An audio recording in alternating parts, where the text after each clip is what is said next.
ಅಧಿಕಾರದ ಮದದಿಂದ ಉಂಟಾದ ದುರಹಂಕಾರವೇ ಈ ದುರ್ನಡತೆಗೆ ಕಾರಣ.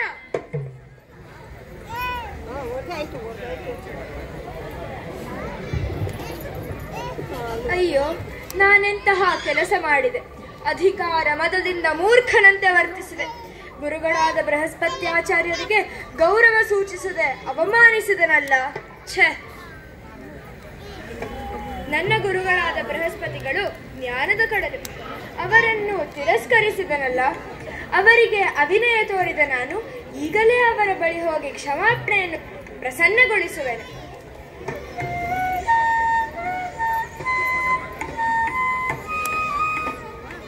ಇಂದ್ರನು ಕ್ಷಮೆಯಾಚಿಸಲು ಗುರುಗಳ ಮನೆಗೆ ಹೋದನು. ಅಲ್ಲಿ ಗುರುಗಳ ದರ್ಶನವಾಗಲಿಲ್ಲ. ಇಂದ್ರ ಎಷ್ಟು ಹುಡುಕಿಸಿದರೂ ಗುರುಗಳ ದರ್ಶನವಾಗಲಿಲ್ಲ. ಅವರು ಯೋಗ ಬಲದಿಂದ ಅಂತರ್ಧಾನರಾಗಿದ್ದರು. ಇತ್ತ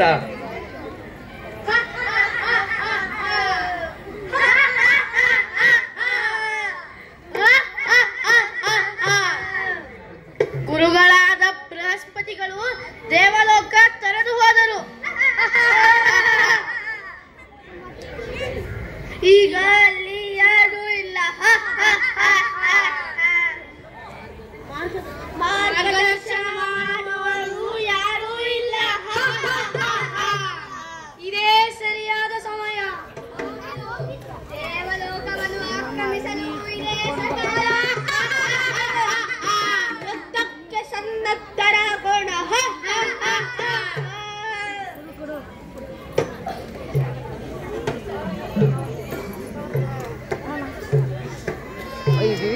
ಅಯೋಧ್ಯೆಯಲ್ಲಿ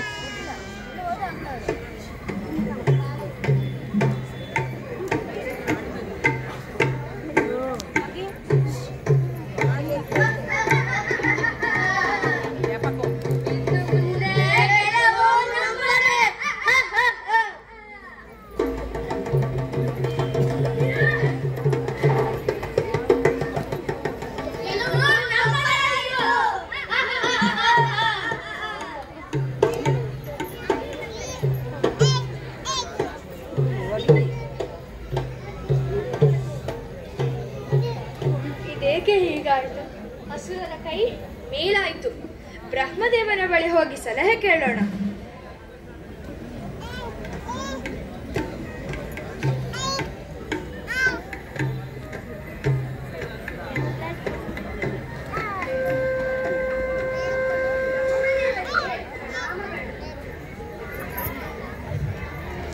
ಯುದ್ಧದಲ್ಲಿ ನಮಗೆ ತಿಳಿಯಿತು, ದೇವಶ್ರೇಷ್ಠ ಮಹಿಂದನೆ ನೀನಿಂತಹ ಕೆಲಸ ಮಾಡಿದೆ. ಗುರುಗಳಾದ ಬೃಹಸ್ಪತ್ಯಾಚಾರ್ಯರನ್ನು ಗೌರವಿಸದೆ ಅವಮಾನಿಸಿದೆಯಲ್ಲ. ಇದೇ ನಿನ್ನ ಪರಾಭವಕ್ಕೆ ಕಾರಣ. ಅಸುರರು ಅಧಿಕಾರ ಐಶ್ವರ್ಯಗಳಲ್ಲಿ ನಿಮಗಿಂತ ಕೆಳಮಟ್ಟದಲ್ಲಿದ್ದರೂ ಗುರುಗಳಾದ ಶುಕ್ರಾಚಾರ್ಯರನ್ನು ಗೌರವಿಸಿ ನಿಮಗಿಂತ ಬಲವಂತರಾಗಿದ್ದಾರೆ. ಹಾಗಾಗಿ ನೀವು ಈಗಲೇ ತ್ವಷ್ಟುವಿನ ಮಗನಾದ ವಿಶ್ವರೂಪನ ಬಳಿ ಹೋಗಿ ತಮ್ಮ ಗುರುಗಳಾಗುವಂತೆ ಪ್ರಾರ್ಥಿಸಿರಿ. ಪೌರೋಹಿತ್ಯವನ್ನು ಸ್ವೀಕರಿಸಲು ವಿನಂತಿಸಿಕೊಳ್ಳಿ. ಹಾಗೇ ಆಗಲಿ ಬ್ರಹ್ಮದೇವ, ನಾವಿನ್ನು ಹೋಗಿ ಬರುವರು.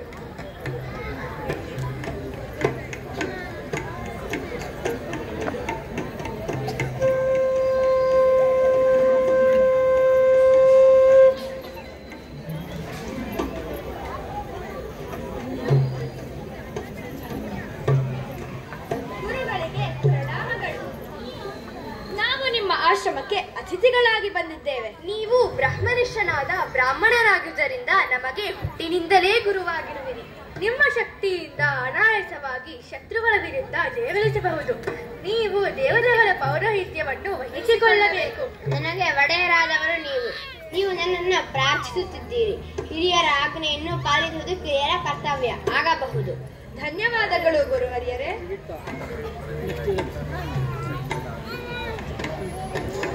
ಹೀಗೆ ವಿಶ್ವರೂಪನು ದೇವತೆಗಳ ಗುರುವಾದನು. ಆತನ ಆಜ್ಞೆಯಂತೆ ಇಂದ್ರನ ಆಜ್ಞೆಯಂತೆ ಆತನಿಗೆ ನಾರಾಯಣ ಕವಚ ಮಹಾಮಂತ್ರವನ್ನು ಉಪದೇಶಿಸಿದನು. ಇದರಿಂದ ನಿನಗೆ ಯಾರ ಭಯವೂ ಇರುವುದಿಲ್ಲ. ನಿನ್ನ ರಕ್ಷಣೆ ಮಾಡಿಕೋ ಎಂದನು. ರಣಭೂಮಿಯಲ್ಲಿ ಇಂದ್ರನು ಅಸುರರನ್ನು ಪರಾಜಯಗೊಳಿಸಿ 3 ಲೋಕಗಳನ್ನು ಆಡುತ್ತಿದ್ದನು. ಮುಂದೇನಾಗುತ್ತೆ ನೋಡೋಣ.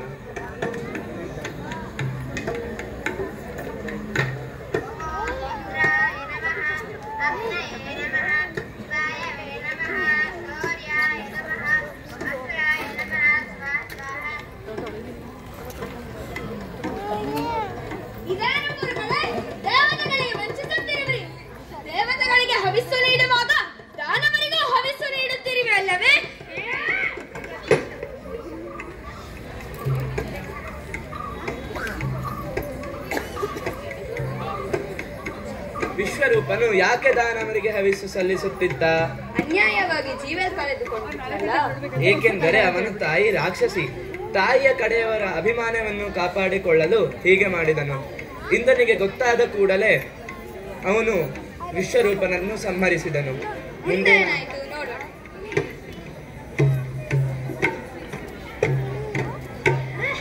ನನ್ನ ಪುತ್ರನನ್ನು ಸಂಹರಿಸದೆಯೋ ಇಂದ್ರ, ನಿನ್ನನ್ನು ಸಂಹರಿಸುವ ಪುತ್ರನನ್ನು ಪಡೆಯುವೆ. ಇಂದ್ರ ಶತ್ರುವೆ, ವೃದ್ಧಿ ಹೊಂದಿವ. ಶೀಘ್ರಾತಿ ಶೀಘ್ರದಲ್ಲಿ ಶತ್ರುವನ್ನು ಸಂಹರಿಸು. ಸ್ವಾಹೇಂದ್ರ ಶತ್ರು ವಂಧಸ್ಯಾಮಿ. ಸ್ವಾಹ ಸ್ವಾಹ ಸ್ವಾಹ.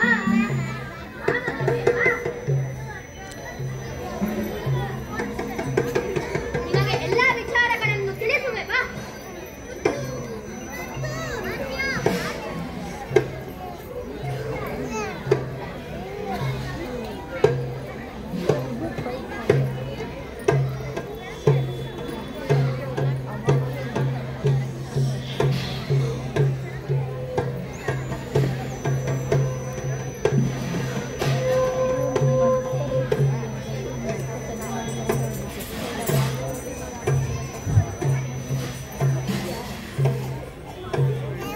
ಹೀಗೆ ವೃತ್ರಾಸುರನ ಜನನವಾಯಿತು. ಆ ವೃತ್ರಾಸುರ ಪರಾಕ್ರಮಿ, ಕ್ರೂರಿ ಹಾಗೂ ಎಲ್ಲಾ ಶಸ್ತ್ರಾಸ್ತ್ರಗಳ ಬಳಕೆಯಲ್ಲೂ ಪರಿಣಿತಿ ಹೊಂದಿದ್ದ. ದೇವತೆಗಳು ಕಂಗೆಟ್ಟು ಬ್ರಹ್ಮನೊಡಗೂಡಿ ವಿಷ್ಣುದೇವರ ಬಳಿ ಹೋದರು.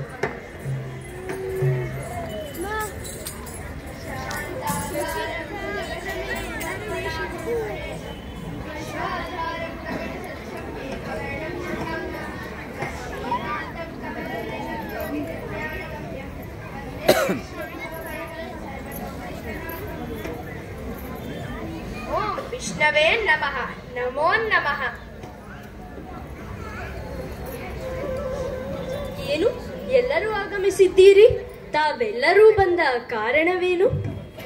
ದೇವ ದೇವ, ಸಮಸ್ತ ಲೋಕದ ಸೃಷ್ಟಿ ಸ್ಥಿತಿ ಲಯಗಳಿಗೆ ಕಾರಣನಾಗಿರುವ ನಿಮಗೆ ನಮ್ಮ ಪರಿಸ್ಥಿತಿ ಗೊತ್ತಾಗಿದೆಯಲ್ಲವೇ? ನಾವು ನಿಮಗೆ ತಿಳಿಸಬೇಕಾದ ವಿಷಯ ಯಾವುದಿದೆ?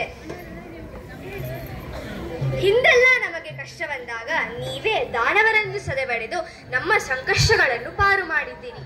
ಈಗ ಪರಶುವಿನ ಮಗನಾದ ವೃತ್ರನು ರಾಕ್ಷಸರೊಡಗೂಡಿ ನಮ್ಮ ಮೇಲೆ ಯುದ್ಧಕ್ಕೆ ಬರುತ್ತಿದ್ದಾನೆ. ದೇವ, ನೀವೇ ದಾರಿ ತೋರಬೇಕು. ಎಲೈ ದೇವತೆಗಳೇ, ಹೆದರಬೇಡಿ. ಪುನಃ ರಣರಂಗಕ್ಕೆ ಹೋಗಿ ಯುದ್ಧ ಮಾಡಿ. ಆದರೆ ವೃತ್ರಾಸುರನನ್ನು ಸಂಹರಿಸುವುದು ಸುಲಭವಲ್ಲ. ಆದರೂ ಇದಕ್ಕೊಂದು ಉಪಾಯವಿದೆ. ಭೂಲೋಕದ ಸರಸ್ವತಿ ನದಿ ತೀರದಲ್ಲಿ ದಧೀಚಿ ಮಹರ್ಷಿಯ ಆಶ್ರಮವಿದೆ. ಅವರು ಅಲ್ಲಿಯೇ ತಪಸ್ಸು ಮಾಡುತ್ತಿರುತ್ತಾರೆ. ನೀವೆಲ್ಲರೂ ಆತನ ಬಳಿಗೆ ಹೋಗಿ ತನ್ನ ಸಹಾಯವನ್ನು ಕೋರಿ ಪ್ರಾರ್ಥನೆ ಮಾಡಿಕೊಳ್ಳಿ. ಏನು, ಮಹರ್ಷಿಗಳಿಂದ ಯುದ್ಧಕ್ಕೆ ಸಹಾಯ ಯಾಚಿಸುವುದೇ? ಹೌದು, ಬೇರೆ ದಾರಿಯೇ ಇಲ್ಲ. ಆತನ ಬೆನ್ನು ಮೂಳೆಯಿಂದ ವಜ್ರಾಯುಧವನ್ನು ಮಾಡಿಸಿಕೊಂಡರೆ ಖಂಡಿತ ವೃತ್ರನನ್ನು ಸಂಹರಿಸಬಹುದು. ಮಹರ್ಷಿಯು ಮೂಳೆಗಳನ್ನು ದಾನ ಮಾಡಲು ಒಪ್ಪುವಂತೆ ಮಾಡುವುದು ನಿಮ್ಮ ಕೆಲಸ. ನೀವಿನ್ನು ಹೊರಡಿ. ಶುಭವಾಗಲಿ. ಧನ್ಯವಾದಗಳು. ಸಶಂಕ ಚಕ್ರಂ ಸಪಿರೀಟ ಕುಂಡಲಂ ಸಪೀತ ವಸ್ತ್ರಂ ಸರಸೀರುಣೇಷಣಂ ಸಹಾರ ವಕ್ಷಸ್ಥಳ ಶೋಭಿ ಕೌಸ್ತುಭಂ ನಮಾಮಿ ವಿಷ್ಣುಂ ಶಿರಸಾ ಚತುರ್ಭುಜಂ.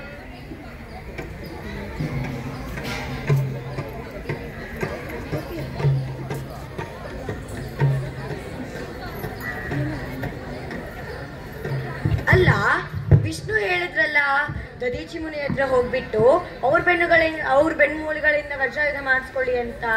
ಮಹರ್ಷಿಗಳ ಬೆನ್ನು ಮೂಳೆಗಳಲ್ಲಿ ಅಷ್ಟೊಂದು ಬಲ ಇದೆಯಾ? ಅತಿ ಭಯಂಕರನಾದ ವೃತ್ರನನ್ನು ಕೊಲ್ಲುವಷ್ಟು. ಹೌದು, ನಾರಾಯಣ ಕವಚ ಮಹಾಮಂತ್ರದ ಉಪದೇಶವಾದ ಮೇಲೆ ಅದರ ತಪಶಕ್ತಿಯಿಂದ ಅವರ ಬೆನ್ನು ಮೂಳೆಯಲ್ಲಿ ಅಪಾರ ಶಕ್ತಿ ಇತ್ತು. ಅದಕ್ಕೆ ದೇವರು ಹಾಗೆ ಹೇಳಿದ್ದು. ಅಲ್ಲ, ದೇವರಿಗೆ ತಿಳಿಯದ್ದು ಏನಿದೆ? ಹರಿ ಸರ್ವೋತ್ತಮ. ಎಲ್ಲ ದೇವತೆಗಳು ದಧೀಚಿ ಮುನಿಯ ಆಶ್ರಮಕ್ಕೆ ಬಂದರು.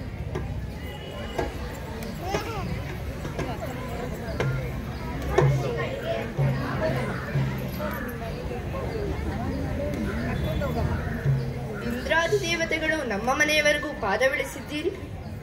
ಎಲ್ಲವೂ ಕೌಶಲವೇ. ಬಂದ ಕಾರಣವೇನು? ನನ್ನಿಂದ ಏನಾಗಬೇಕು? ಧೈರ್ಯವಾಗಿ ಹೇಳಿ, ಮಾತನಾಡಿ. ಮಹರ್ಷಿಗಳೇ, ನಿಮ್ಮಿಂದ ನಮಗೆ ಬಹಳ ದೊಡ್ಡ ಉಪಕಾರವಾಗಬೇಕಾಗಿದೆ. ನಾವೀಗ ಪ್ರಾಣ ಸಂಕಟವನ್ನು ಎದುರಿಸುತ್ತಿದ್ದೇವೆ. ನಿಮ್ಮ ಸಂಕಟವೇನು? ಪುನಃ ದಾನವರೊಡನೆ ಯುದ್ಧ ಪ್ರಾರಂಭವಾಗಲಿದೆಯೇ? ಹೌದು ಮುನಿವರ್ಯ, ಹೌದು. ಬ್ರಾಹ್ಮಣನಾದ ನಾನು ನಿಮ್ಮೊಡನೆ ಸೇರಿ ಯುದ್ಧ ಮಾಡಬಲ್ಲೆನೆ. ವಿಷ್ಣುವಿನ ಕೃಪೆ ಇದೆಯಲ್ಲವೇ? ಹೌದು ಮುನಿವರ್ಯ, ವಿಷ್ಣುವು ಯಾವಾಗಲೂ ನಮಗೆ ಸಹಾಯಕನಾಗಿಯೇ ಇದ್ದಾನೆ. ಆದರೆ ಈಗ ರಾಕ್ಷಸರ ನಾಯಕ ವೃತ್ರ, ಅವನು ಅರಿಭಯಂಕರ. ಅವನಿಗೆ ಸೋಲೆಂಬುದೇ ಇಲ್ಲ. ದೇವತೆಗಳನ್ನು ನಿರ್ಮಳ ಮಾಡುವನೆಂದೇ ಪಣ ತೊಟ್ಟಿದ್ದಾನೆ. ಹಾಗಾಗಿ ವಿಷ್ಣುವೇ ನಮ್ಮನ್ನು ನಿಮ್ಮ ಬಳಿ ಸಹಾಯ ಕೋರಲು ಕಳುಹಿಸಿದ್ದಾನೆ. ಆಗಲಿ, ನನ್ನಿಂದೇನಾಗಬೇಕು ಎಂದು ತಿಳಿಸಿ. ನಾನೀಗಲೇ ಸಂಧ್ಯಾ ವಂದನೆ ಮುಗಿಸಿ ಬರುತ್ತೇನೆ. ಈ ರೀತಿಯ ಪ್ರಾಣ ಸಂಕಟ ಯಾವ ಶತ್ರುವಿಗೂ ಬೇಡ. ಹೇಗೆ ಕೇಳುವುದು? ನನ್ನ ಬಾಯಿಂದ ಮಾತುಗಳೇ ಹೊರಡುತ್ತಿಲ್ಲ. ಇಂದ್ರದೇವ, ನೀನೇ ಕೇಳಿಬಿಡು. ಸಾವಧಾನ, ನೀವೆಲ್ಲ ನನ್ನ ಜೊತೆಯಲ್ಲೇ ಇರಿ. ಮಹರ್ಷಿಗಳು ಸ್ವಲ್ಪ ಸಮಯದಲ್ಲೇ ಬರಬಹುದು. ಬಂದ್ರು. ಹೇಳಿ ದೇವತೆಗಳೇ. ದೇವತೆಗಳನ್ನು ಉಳಿಸುವುದು ನಿಮ್ಮ ಕೈಯಲ್ಲಿದೆ. ಹೇಳಿ, ಎದ್ದೇಳಿ. ನಾನು ನಿಮಗಾಗಿ ಏನು ಬೇಕಾದರೂ ಮಾಡಲು ಸಿದ್ಧ. ಏನಾಗಬೇಕು ಎಂದು ತಿಳಿಸಿ. ಮಹರ್ಷಿಗಳೇ, ನಿಮ್ಮ ಮೂಳೆಗಳು ಅದನ್ನು ವಿಶ್ವಕರ್ಮನಿಗೆ ಕೊಟ್ಟು, ನಿಮ್ಮ ಬೆನ್ನು ಮೂಳೆಯನ್ನು ವಿಶ್ವಕರ್ಮನಿಗೆ ಕೊಟ್ಟು ವಜ್ರಾಯುಧ ಮಾಡಿಸಿಕೊಂಡರೆ ಅದರಿಂದ ಮಾತ್ರ ವೃತ್ರನನ್ನು ಸಂಹರಿಸಬಹುದು. ದೇವತೆಗಳನ್ನು ಉಳಿಸಬೇಕಾದರೆ ನನ್ನ ಬೆನ್ನು ಮೂಳೆ ಕೊಡಬೇಕು ಎಂದರೆ ನನ್ನ ಪ್ರಾಣವನ್ನೇ ಕೊಡಬೇಕು. ದೇವತೆಗಳಿಗಾದರೆ ಸಾವಿಲ್ಲ, ಮನುಷ್ಯನಿಗಾದರೆ ಸಾವು ನೋವು ಎಲ್ಲವೂ ಉಂಟು.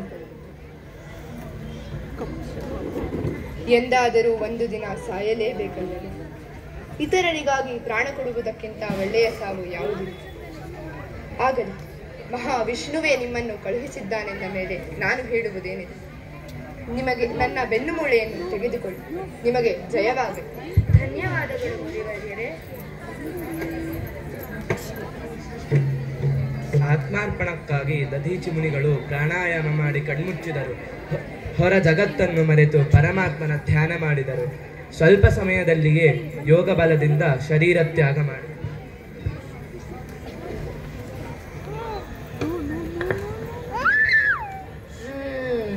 ಆಮೇಲೆ ಯುದ್ಧ ಏನಾಯ್ತು? ಆಮೇಲೆ ದೇವತೆಗಳು ವಿಶ್ವಕರ್ಮನ ಬಳಿ ಹೋಗಿ ದಧೀಚಿ ಮುನಿಗಳ ಬೆನ್ಮೂಳೆಯಿಂದ ವಜ್ರಾಯುಧ ಮಾಡಿಸಿಕೊಂಡರು. ಘೋರ ಯುದ್ಧ ಪ್ರಾರಂಭವಾಯಿತು. ಅದರಲ್ಲಿ ದೇವತೆಗಳು ವಜ್ರಾಯುಧದ ಸಹಾಯದಿಂದ ವೃತ್ರಾಸುರನನ್ನು ಸಂಹರಿಸಿದರು. ಹೀಗೆ ವೃತ್ರಾಸುರನ ಸಂಹಾರವಾಯಿತು. ಮಂಗಳಂ ಜಯ ಮಂಗಳಂ.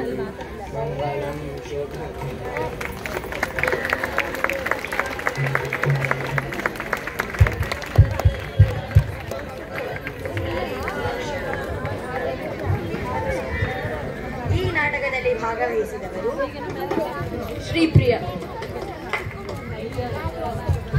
ಈಶಾನ್, ಪರಾತ್ಪರ, ಪ್ರೇರಣ, ಪ್ರಚೇತಸ, ಧಾತ್ರಿ, ಶ್ರೀಶ, ಹರಿಪ್ರಿಯ, ಅವನಿ, ವೈಷ್ಣವಿ, ಧನ್ಯತ, ಸಾಧನ, ಶುಚಿ, ನಚಿಕೇತ, ಋಷಿಕೇಶ.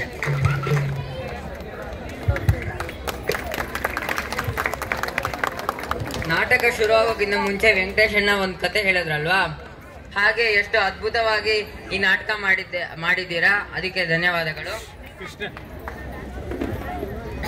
ಇದಾನಿ ಹನುಮ